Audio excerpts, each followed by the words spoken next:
sources telling CNN that firings over at the U.S. State Department are now underway. More than 1,300 people are losing their jobs as part of the dramatic overhaul of the State Department. I want to bring in CNN State Department reporter Jennifer Hansler right now. Jennifer, update our viewers. What are you learning? Well, Wolf, right now there are firing notices going out to some 1,300 people who are based here in the Washington, D.C. headquarters of the State Department. These firings are part of a larger dramatic overhaul of the building in an effort to shrink the federal government. The Supreme Court gave the green light for the department to move ahead with these firings and this reorganization earlier this week. Now, I'm told per an internal notice that this is affecting 1,107 members of the civil service as well as 246 foreign service officers. People in this latter group, foreign service officers, are often highly trained, speak multiple languages, and serve in those embassies and consulates around the world. Now, while the cuts are exclusive right now to Washington, D.C., opponents of the reorganization and the cuts say that these are going to have an impact at a time when diplomacy is as important as ever, with crises raging around the world and the need for these experts to be in place. I spoke earlier this week with the president of the American Foreign Service Association, Tom Yazgurty, and he told me this, Wolf. He said, quote, "There are horrible things that are happening in the world that require a tried and true diplomatic workforce that's able to address that. The ability to maintain a presence in areas of the world that are incredibly important, dealing with issues like Ukraine, like Gaza, and like Iran right now."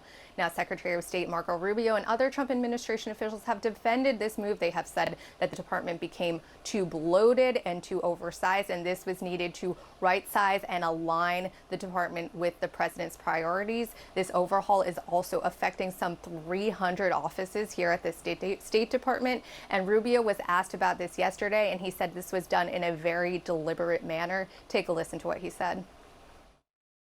We went very specifically through and reorganized the State Department. And when you reorganize the State Department, there were certain bureaus we wanted to empower the regional bureaus, and there were certain bureaus, these functional bureaus, that were closed. Our intent is to move forward with the plans that we've notified Congress of weeks ago and that we took months to design.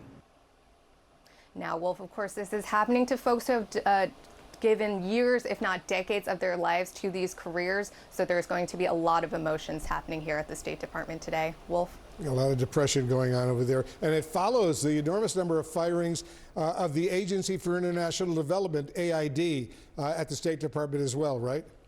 Yes, that's exactly right. They've completely dismantled USAID and folded it into the State Department, but the vast majority of that workforce has lost their jobs. Yeah, all right. Jennifer Hansler at the State Department for us.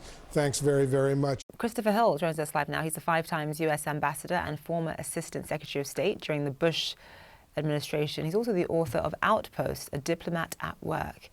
He joins us now. Ambassador, I just want to get your reaction to these mass layoffs, mass firings, 1,300 people at the State Department being let go. Your response to that?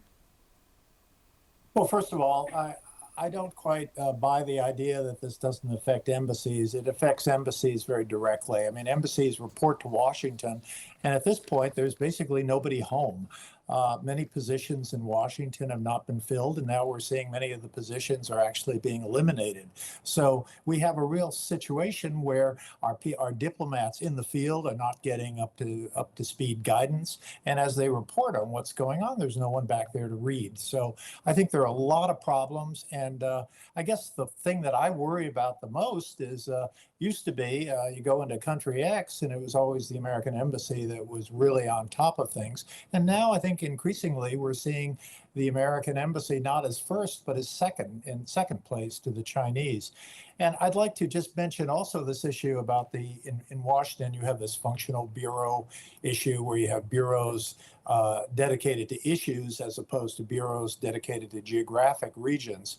Well, the issues bureaus are extremely important. I mean, they are where the State Department has its expertise, and they are where the civil servants are. So another real hit in the capacities of the State Department, and not to speak of the extraordinarily bad morale situation that this has created. So the administration, specifically, obviously, Secretary of State Marco Rubio, their argument is, look, the State Department, I mean, you would know because obviously you worked for the State Department, albeit a while ago, but I'm sure you could give us some color on this. They're saying, look, the State Department is bloated. You know, there are a lot of jobs that are redundant. There are a lot of jobs that are duplicates. And all they're doing is simply streamlining the workforce there. What's your take on that as somebody who was Assistant Secretary of State for many years under George W. Bush? You know, I was an assistant secretary for some 4 years. I had to be on the road a lot, doing negotiations in places like North Korea and China, and of course dealing with our embassies all over the place. But every day when I was in Washington, I had to rely on these civil servants working in places like international relations, working on these human rights issues, working on the refugee issues, which are enormous. And so when you take the expertise out of the State Department, you're going to reduce the capacities of the State Department. As to the issue of being bloated, I mean, show me a bureaucracy and I can show you something that could be reformed and improved. But this is not reforming and improving. This is not work with a scalpel. This is work with a meat cleaver. And really, I think we've created a whole problem. And you have to ask yourself at some point, what is the purpose of this? Was it so bloated that it needed this type of approach? And because we're talking thousands of people.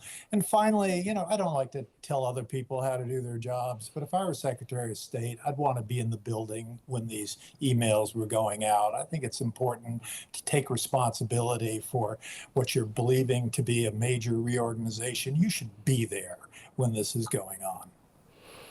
I mean, just in terms of morale, I mean, you touched on morale, because the morale, I mean, obviously this clearly affects the people who are let go, right? The losing your job, whether it's, you know, 120 days of being placed in administrative leave and then you permanently lose your job. For some civil servants, it's about 60 days.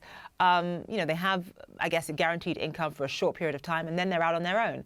That is really disheartening, especially when you've given years of your life to a particular, you know, to the State Department. But for people who are still within the State Department, it's also really disheartening as well to see your colleagues being let go. Talk to us about the morale of the people who are left within the organization.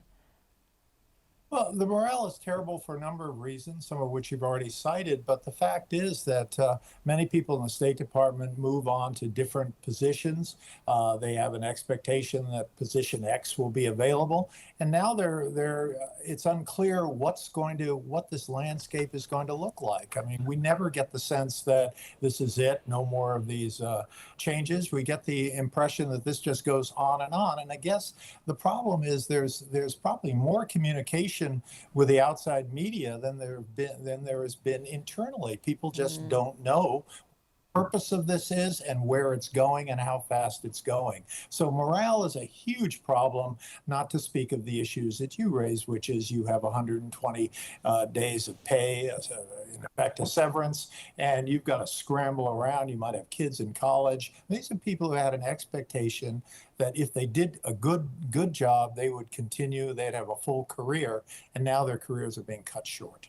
Yeah, and of course, the people who are left behind are probably going to have to do even more work for equal amount of pay. All right, Ambassador Christopher Hill, thank you so much for your time. Appreciate it.